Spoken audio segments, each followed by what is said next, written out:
En hiver, les gens sur la côte russe peuvent marcher sur l'eau.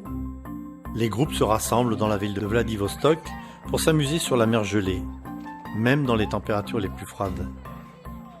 Vladivostok est une ville portuaire sur la côte est. L'économie de la ville s'appuie beaucoup sur la mer pour les cargos et la pêche. Il n'y a qu'une église adventiste du 7e jour pour une population de plus d'un demi-million d'habitants. Une des manières dont communique cette église est le journal imprimé. Ce journal est distribué à travers toute la ville et les territoires locaux. Il y a des articles sur la santé, les valeurs familiales, les leçons spirituelles et d'autres sujets pratiques. Lydia avait toujours ressenti un vide dans sa vie et elle ne savait pas comment le combler. Elle chercha pendant des années sans trouver quelque chose pour combler le vide. Un jour, Lydia reçoit un journal. Quand elle rentra chez elle, elle lut le journal et le message lui parut intéressant. Elle n'avait jamais entendu parler de l'église adventiste du 7e jour. Peu de temps après, elle découvrit que l'un de ses voisins était un adventiste.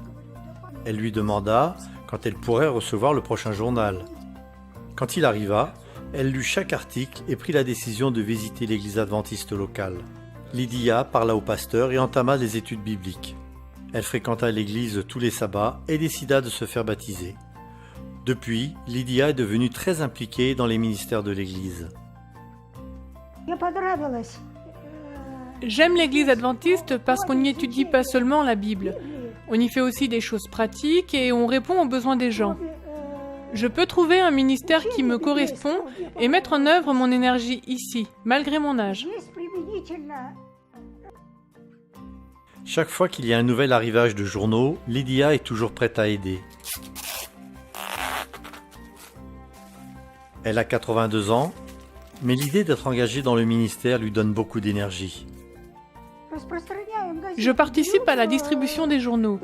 Tout d'abord, nous les trions, ce qui peut être un processus fatigant.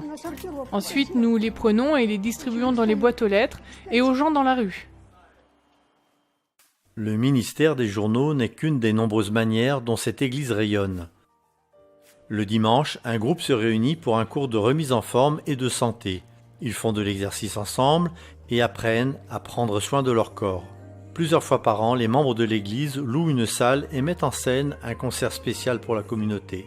Les gens remplissent la salle et apprécient une variété de représentations musicales. Les membres de l'église sont passionnés pour servir les gens autour d'eux et par conséquent, la congrégation s'agrandit. Les sabbats, l'église est remplie de gens qui viennent des 4 coins de la ville.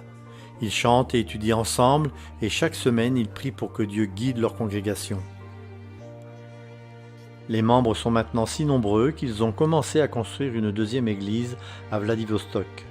Ce nouveau bâtiment sera utilisé en tant qu'église et centre communautaire pour organiser des programmes qui répondront aux besoins des gens des environs. Une partie de vos offrandes du 13e sabbat servira à terminer ce deuxième bâtiment. Vos contributions seront une bénédiction pour le peuple de Vladivostok. Priez pour les projets à travers toute la division eurasienne qui bénéficiera de vos offrandes du 13e sabbat ce trimestre. Merci de votre soutien.